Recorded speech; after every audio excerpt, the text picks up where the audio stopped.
colleagues. I appreciate this privilege you give me to speak on insecurity.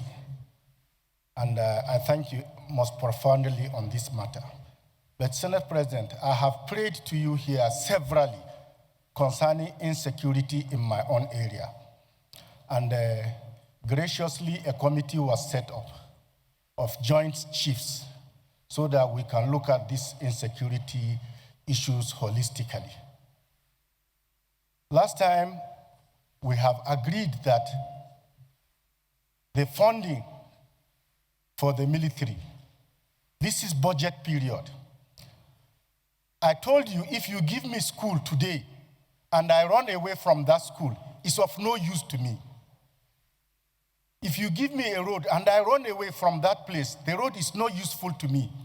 What I want is I want to be secured. I want my people to be secured. The army are doing very well, sir, but they are understaffed. 3 days ago, I lost my own brother, who is a warrant officer in this insurgency. So you are coming under Order 42, personal explanation? Yes, sir. Who is a warrant officer. He died on fighting this banditry. And I'm proud of him. But if we are not able to increase the boots of soldiers that will man this country, 230,000 soldiers as 2025 will not do anything in this banditry issue. There is no way we will be fighting banditry for 20 years. How long do we want to continue with this problem? Let's put enough resources. The budget is coming here. Let's put money for the army. Let's take money from whatever source possible and fund the military and fund them well so that this thing can finish within this year. We don't want this thing to exceed 2026, sir. Thank you very much, sir. Let me thank the distinguished Senator Mgbeke Garba for your very tough stance, and to say that we in the Senate are with you. We share the same opinion. We are of the opinion that this banditry should end. In fact, on the 1st of January, my prayer to God, and which I spread to the nation, was that banditry and insurgency should end this year. By the grace of God, 2026 will not see our end, but rather we shall see the end of 2026 and the end of banditry. That's our prayer. So I understand the anger, but also note that there are a lot of things involved. They only go for soft targets. We can't have military barracks in every village in Nigeria. The country is very vast. So they go for soft targets, and when they go, they cause maximum damage. And by the time we move there, we now become reactionary. So I have also advised that we do everything to explore the possibility of using very sophisticated drones in very vast areas that we cannot man with human feet. So I assure you that the Senate, the National Assembly in general, will take will take cognizance of your plea and look at the 2026 budget in a way that will favor the military in general. And also, National Orientation Agency must do its best to also sensitize the public so that when you see, you report. People should not be afraid to report, because sometimes intelligence gathering is almost half of the problem solved. But when people keep quiet and romance with the insurgents, I've seen some videos on social media which I don't want to believe, that some of the local government chairmen in some parts of Nigeria are negotiating with bandits. And then, so when the local government chairmen invite the bandits with their guns, slinging their guns on their shoulders, and negotiating and laughing with them, and then they jump into their vehicles as they are leaving after collecting their booties, they'll be shooting into the air, and then the same bandits enter the market with their guns and buy things and interact with the people, you get worried. I only hope it's not in Nigeria. But if it is in Nigeria, people suspect that it's happening in most northern parts from Katsina down. But I don't know, I don't hope it's not true. But if that is true, then you see the difficulty. Even if you want to wipe out banditry in 1 week, it means you have to wipe out the collaborators also. Because they will always, if they have an idea that the soldiers are coming or the military is on its way, they will inform their friends, the bandits, so that they can flee. So it's a multi-faceted way, but I hope that as the thing changes, we are also changing the approach. So, but our part is to ensure that the military is well funded. We will not only take the decision in chambers, we will also do our best to follow up with the presidency to ensure that it is not just a question of approval, but also a question of releases. As we approve, we release. The rest, I believe, the service chiefs are up to their responsibilities. So please, your anger is well placed, and if we didn't see you on time, note that it wasn't an oversight. It wasn't deliberate. It wasn't deliberate. Thank you for your contribution. So point of order is sustained. Montar Mohammed, representing Katsina South. I came under Order 41, matter of urgent public importance. The matter for discussion shall, if possible, be referred to the President of the Senate before commencement of the day's sitting, and the President of the Senate shall refuse to allow the claim unless he is satisfied that the matter is definite and urgent. Mr. President, this matter is very important. The need to review approach in addressing insecurity in Katsina State. A call for immediate and comprehensive federal intervention, Mr. President. Distinguished colleagues, Senator Danduse approached me and mentioned urgent insecurity threat in his community in Katsina State. Is it the view of the Senate that he be allowed to proceed? Those in support say aye. Those against say nay.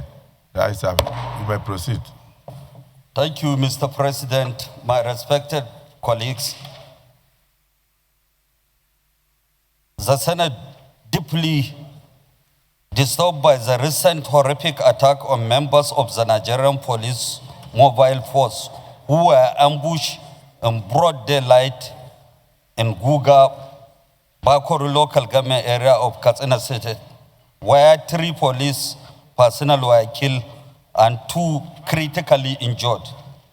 Not with grave concern that as at yesterday, Tuesday, 3rd February 2026, 35 people have been attacked and killed across Funtua zone, 24 in Faskari local government area, 8 people in Dandime local government,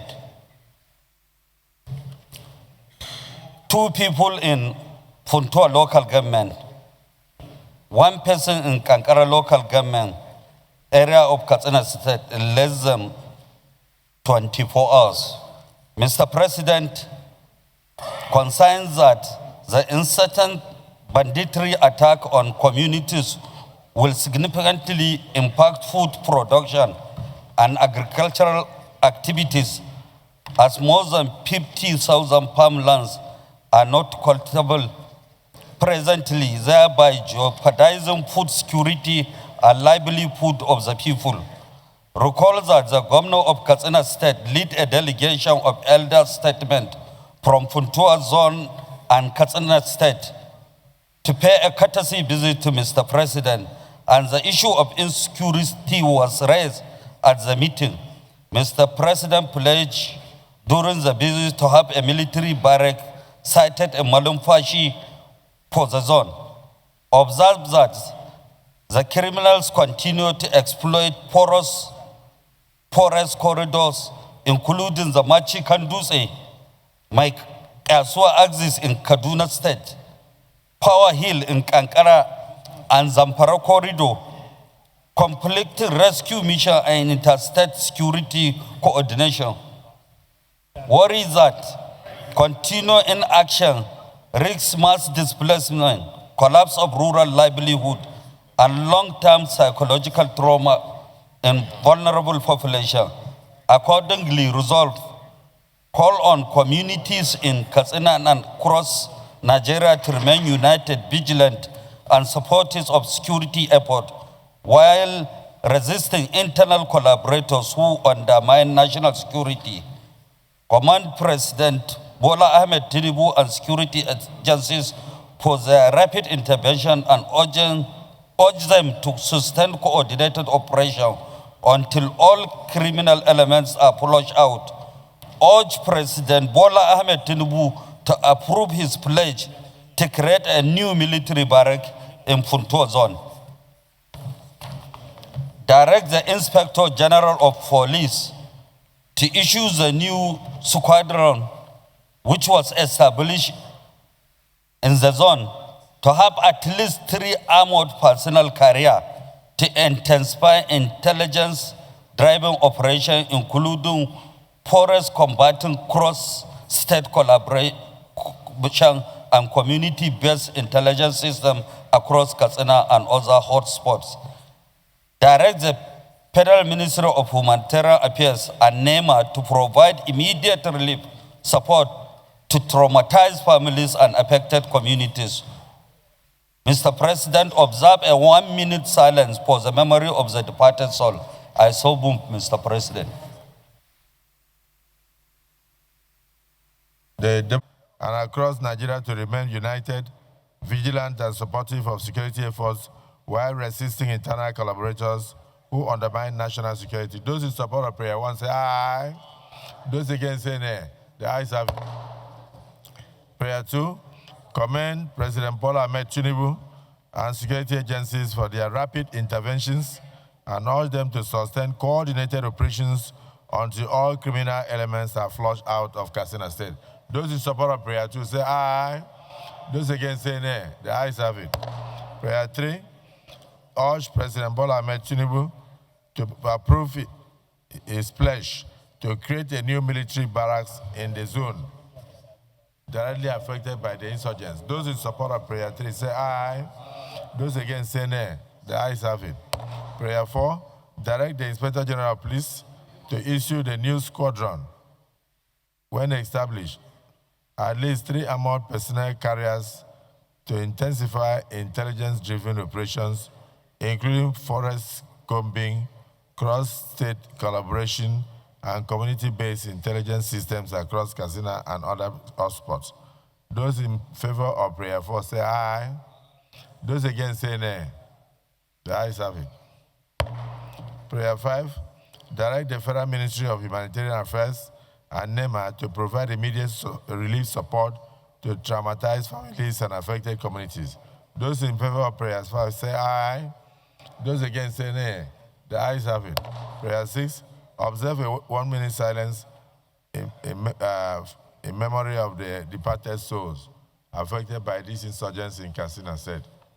Those in support of the last prayer say aye. Those against say nay. The ayes have it. So we observe 1-minute silence.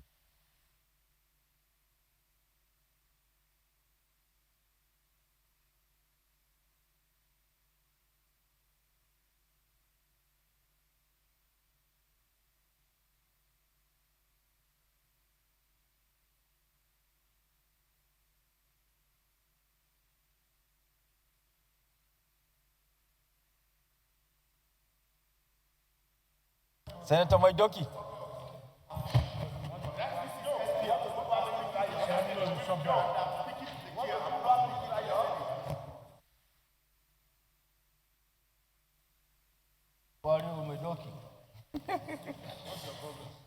Mgbeke is.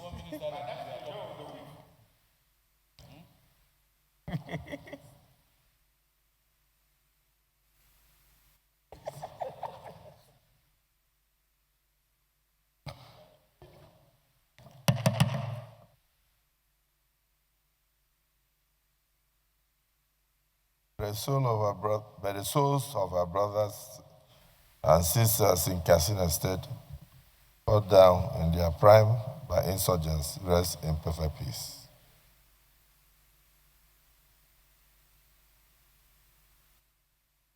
Senator Maidoki.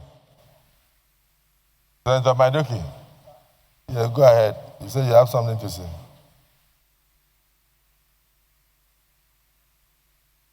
Thank you very much.